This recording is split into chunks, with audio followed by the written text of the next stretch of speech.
In this week's Parsha, Yosef has not yet revealed himself to his brothers. And in order for him to prepare to do so, he needs to get all the brothers in one room. He knows his father Yaakov is very reluctant of sending his younger brother Binyamin to Mitzrayim in fear of any danger that might happen to him. Yosef forces Binyamin to come if they want their food. Then he sets Binyamin up as if he did a crime, as if he stole Yosef's magical cup. And now he is threatening the other brothers that he is going to take Binyamin as a slave. At that point, Yehuda, one of the brothers, confronts Yosef, who he does not yet know is his brother, and speaks quite harshly. Yehuda effectively tells his brother Yosef, who in Yehuda's eyes is an evil vice president who is trying to prosecute his brother that his father is so worried about. Yehuda tells Yosef, back off of our family. If you dare touch any one of us, especially Binyamin, we will wage war with you, and we've conquered cities before and will conquer you. Rashi tells us that Yehuda spoke very harshly, making many demands that Binyamin be freed and that the brothers be given food and let go. But the obvious problem with that is, you're standing in front of a king. Realistically, he's the one with the power. Why are you the one shouting? Who taught Yehuda how to negotiate? Common sense would dictate that when you're negotiating with someone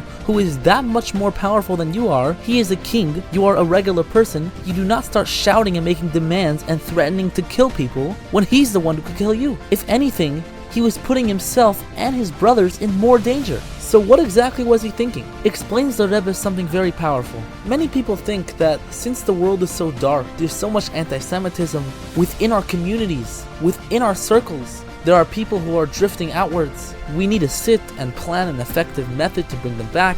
Let's arrange a committee.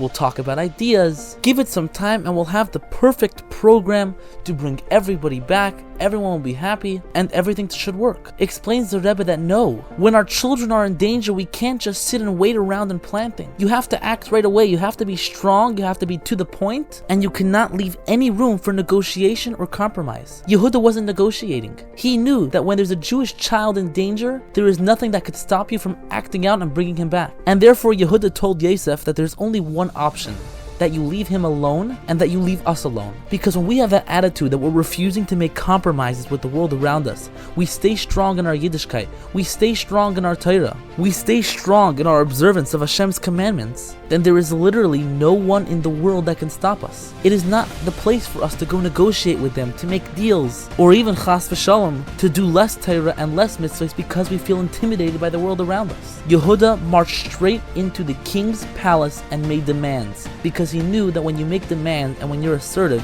and you don't negotiate because you know that you're right, everything will go fine. Everything will work out, which it did. We find a very similar lesson when Yosef reveals himself to the brothers. He tells the brothers how he was alive and how he stayed strong for all these years.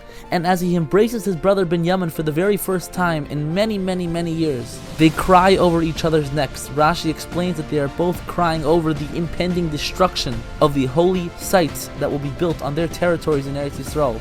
Binyamin had the Beis HaMikdash, which was destroyed. Yosef had the Mishkan, which was ultimately taken apart and also destroyed and desecrated. The question is, why did they cry for their brother's suffering and not for themselves? They all had their own personal destructions. Why were they crying over their friends? The answer is because on something that you could fix, there's no time to cry. When it comes to your friend's problems, your friend's sorrow, you can try to help them, but if you can't, you're allowed to cry. When it comes to your own problems, your own challenges, it's not time to cry, it is time to act. It is time to get up and it is time to fix them. Parshas Vayigash tells us that it's not time to plan, it's not time to negotiate, it's not time to cry or wait around. It is time to act. It is time to act now in a way that includes no negotiation. By doing this, we will ultimately completely elevate the world, take away all challenges, bringing Mashiach, may he come speedily in our days. Wishing you a wonderful Shabbos.